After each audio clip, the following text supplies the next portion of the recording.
If you traveled 10,000 years into the future, what would planet Earth look like? Would most of its surface be covered in volcanoes, or would it be frozen in ice? What if you traveled even further to 1 million years in the future?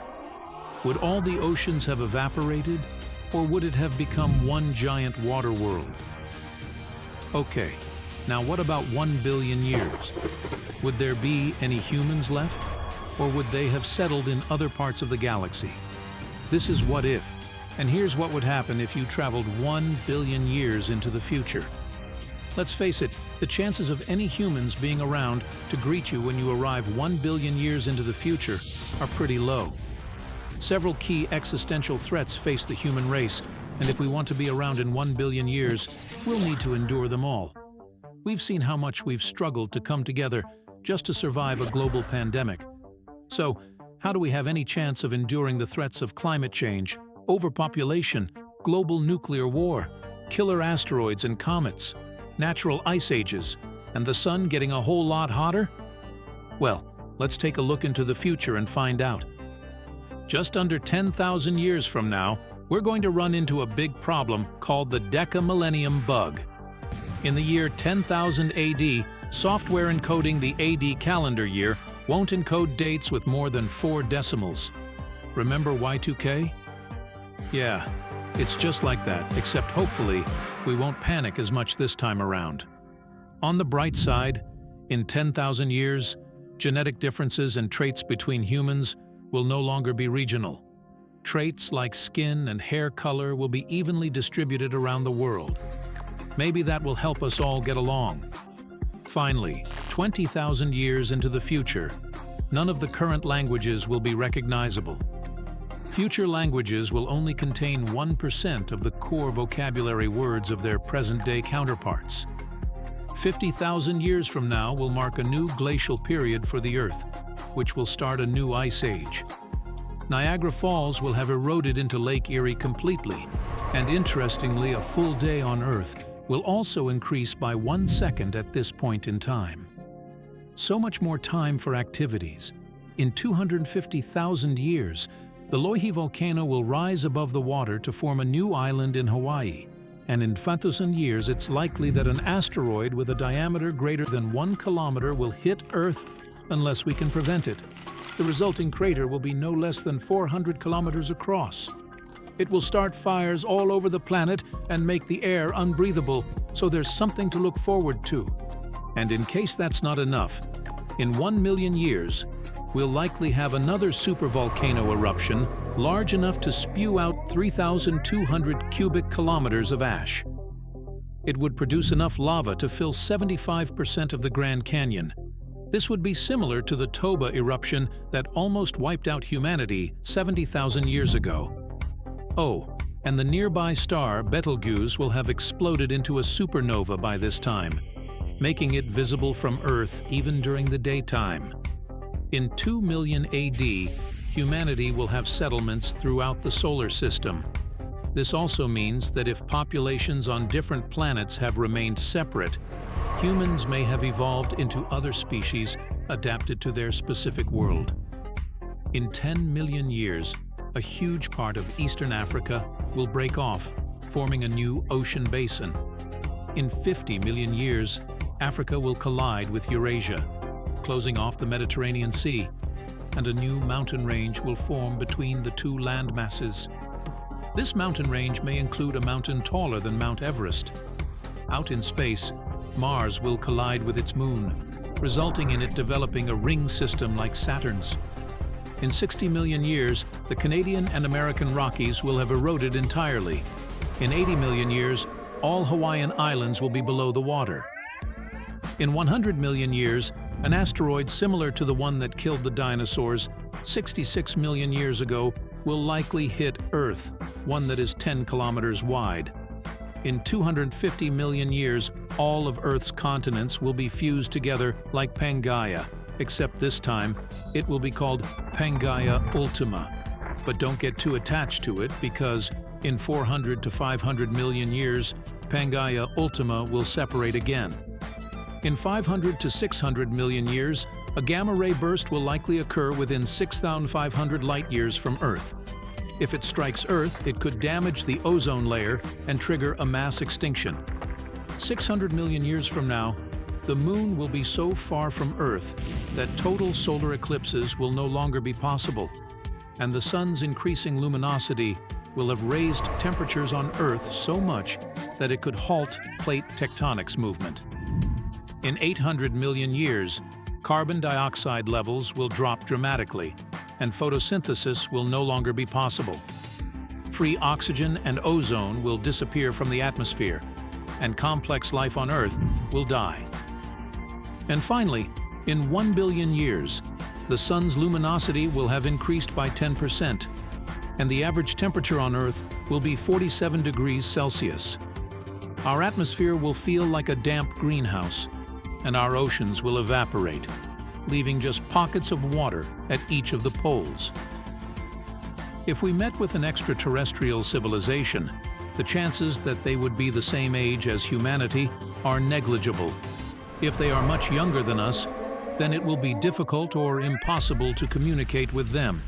But if they are older, say, 1 billion years older than us, then what can they be? What would they look like? What technologies did they have, and what would they be capable of? To imagine what an advanced civilization living for 1 billion years might look like, we must first consider where we humans are technologically and where we are likely to be in the future. To do this, we can use the Kardashev scale, a method of measuring the technological level of a civilization based on the amount of energy it can use. This scale was developed in the 1960s by Russian astrophysicist Nikolai Kardashev, and its first level describes a civilization that can use 100% of the energy coming into her world from the parent star. As you may have guessed, we are not even close to the bottom of the ladder yet. At the moment, we rate ourselves at 0.74 on this scale. However, our progress has been quite fast lately. It is believed that we could achieve level 1 status within the next 100 years, although it requires that humanity, namely all countries, work together. And if that happens, Kardashev believed it would take another 300 years to reach level 2 status, and this is where things really start to heat up. Level 1 civilizations can theoretically control volcanoes, weather, and near-Earth objects, as well as use 100% of the solar energy produced only on Earth. But a Type 2 civilization can use 100% of solar energy off-planet, and in theory, this can be done using the theoretical Dyson sphere. Dyson spheres are theoretically large structures that can span an entire star, and according to some scientists, we may have seen a similar structure being built in 2016. On the one hand, gravity attracts stellar matter to the center, reducing its volume as much as possible. On the other hand, nuclear reactions, like an endless series of explosions of an internal hydrogen bomb, are directed outward and, accordingly, try to increase the size of the star. The current Sun is in the stage of burning hydrogen, having reached a stable diameter of about 1.4 million kilometers. This size lasted 4.5 billion years and will last for about 5 billion more. The Sun is large enough that after the end of the hydrogen burnout phase, a new, powerful phase of helium burnout begins. Helium, the product of the fusion of hydrogen atoms, can combine with other helium atoms to form carbon. But this stage of the Sun's evolution will have disastrous consequences for the inner planets. Due to more active helium-based reactions, the Sun will become bigger and bigger, like an overheated balloon, turning into a pulsating red giant. It will swell up to the orbit of Mercury and just swallow a tiny planet. It will reach the orbit of our neighbor Venus, swallowing her at the same time. The Sun will swell 100 times its current diameter, up to the orbit of the Earth. Is the past a prologue to the future? As for the Earth, the answer is yes and no. As in the past, the Earth continues to be a continuously changing system. A series of warming and cooling events awaits the planet. Ice ages will return, as will periods of extreme warming. Global tectonic processes will continue to move continents, close and open oceans. The fall of a giant asteroid or the eruption of a super-powerful volcano can again deal a cruel blow to life. Spaceflight or death? To survive in the distant future, we must colonize neighboring planets. First, we need to create bases on the Moon, although our luminous satellite will remain an inhospitable world for life for a long time. But there will be other events as inevitable as the formation of the first granite crust. Myriads of living creatures will die out forever. Tigers, polar bears, humpback whales, pandas, and gorillas are doomed to extinction. There is a high probability that humanity is doomed too. Many details of Earth's history are mostly unknown, or even completely unknowable. But studying this history, as well as the laws of nature, gives an idea of what may happen in the future. Let's start with a panoramic view, and then gradually focus on our time.